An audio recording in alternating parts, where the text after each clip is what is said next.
Et c'est là qu'on va rebondir aussi sur le slut-shaming dont tu voulais parler. C'est que la pilule du lendemain, vous la trouvez en pharmacie facilement, vous la demandez, vous explique comment la prendre, c'est mignon, ça se passe bien, c'est rapide.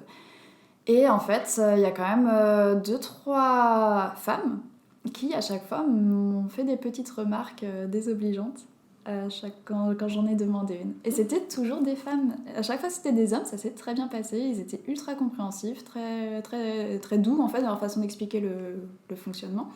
Par contre, les femmes, c'était très froid, plein de jugement. Enfin, c'était pas très agréable. Limite, c'était ça. Enfin bon. Et ça me fait penser, du coup, enfin, je sais pas si tu veux que je raconte ça maintenant. Mais parce qu'elle est extrêmement drôle, cette anecdote. Ah, l'anecdote. Tu t'es pris du double slut-shaming, en fait. Double slut-shaming de ma face, mais qui n'a rien à voir, du coup, avec la contraception. C'est que je suis partie faire un don du sang il y a 2 ans, mon premier don du sang, donc qui s'était bien passé. Et par contre, en fait, il faut remplir un petit questionnaire où on te demande le nombre de partenaires que tu as eu pendant les 4 derniers mois. Et donc là, j'avais mis 0. Oui, ça m'arrive d'avoir des no man's land plutôt très longs. Et du coup, ce à quoi l'infirmière me regarde et me fait mais par contre, ça va pas du tout, ça. Faut installer Tinder. T'es pas assez slutty, ça va pas le Non, faire. mais c'était ça. Après, elle commence à me raconter qu'elle a rencontré l'amour sur Tinder. Je dis, ah oui, bah, grand bien te fasse. Et je sais pas, j'avais perdu des litres de sang, j'en avais offert au monde entier. Je rentre chez moi et sous l'adrénaline que je n'avais plus, j'installe Tinder. Voilà. S'en est suivi quelques rencontres fortuites. Quelques rencontres...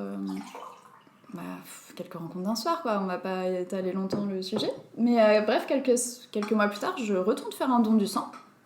Et je reprends ma petite feuille et on me redemande combien de partenaires j'ai eu dans les 4 derniers mois. Et là, je mis 2. Donc ça va, les gars. Ça va. Voilà. Franchement, 2, on n'est pas non plus sur... Et ça va. Et c'est plus, et ils le disent pas. C'est exactement. En plus, ils en ont rien à carrer de savoir si c'est protégé ou pas. Donc j'ai été accueillie par une bonne femme, une docteure, bref, qui me dit... Ah, par contre, 2, là, ça va pas être possible. Pourquoi ? Et elle me fait, non, mais au-delà de 1 partenaire, on peut pas prendre votre sang et tout. Bah, ok, je savais pas. Diablesse. Voilà, va les rétro-satanas. Et du coup, je lui dis, bon, bah, ça aurait pu s'arrêter là. Mais que nenni, en fait. Elle me garde pendant 20 minutes pour me dire, non, mais c'est pas bien de faire ça à votre âge. 2, ça fait beaucoup. Mais le 2e, il est là depuis quand ? Et ça... Je lui ai répondu, bah le 2e, il est resté qu'un soir. Et sa tête, mais vraiment, si j'avais pu insérer des images, ça aurait été magique. Mais j'ai été choquée, en fait. Tu viens déjà pour faire un don du sang et on te demande... et on te sort des choses comme ça, on te demande depuis quand le 2e est là. Mais il a pas resté, en fait, si j'ai pas envie qu'il reste. Non, c'est ça. Elle avait quel âge à peu près, enfin... Oh, elle devait avoir fin quarantaine, début cinquantaine. Mais bon, quand même. Il faut regarder en général s'ils portent des alliances ou pas.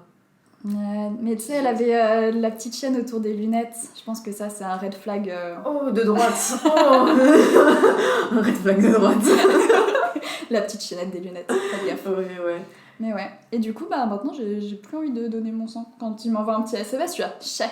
Non, en vrai, c'est mal. Donnez votre sang. Mais quand vous êtes prêts et que vous faites pas d'anémie, si on c'est dangereux. Et que vous n'avez pas peur des prises de sang, parce que sinon vous faites un malaise et vous emmerdez tout le monde. Ah oui. C'est du vécu. J'ai emmerdé tout le monde. Parce que c'était juste le moment où on teste le sang pour savoir si tu peux donner. Ah mince. J'ai même pas passé la première étape. Ah oui, d'accord, ouais. Ah oui, non mais voilà, c'est peut-être mieux, hein, parce que moi j'étais pas prête, mais ils prennent quand même un sachet.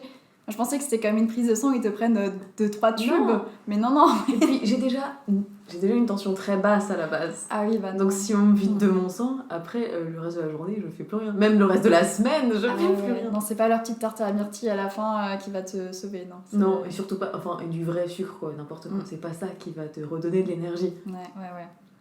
Non. Mais bon. Donc donnez votre sang, mais...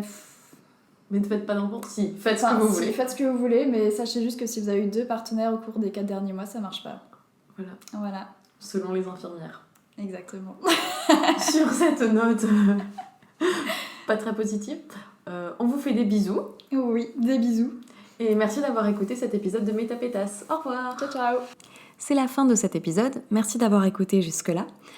N'hésitez pas à laisser un commentaire ou une note sur Apple Podcast et Spotify. Ça fait toujours plaisir, surtout quand c'est 5 étoiles, puisque sinon ça fait pas plaisir et ça sert à rien de laisser un commentaire sympa. Des bisous et à la prochaine pour un autre épisode de Métapétas. Et si vous avez des suggestions de thèmes qui seraient intéressants d'aborder ou pas, n'hésitez pas, ou des anecdotes aussi, n'hésitez pas à les envoyer en DM sur Instagram @metapetaspodcast ou par mail. Le mail est en description de l'épisode. Des bisous et à la prochaine.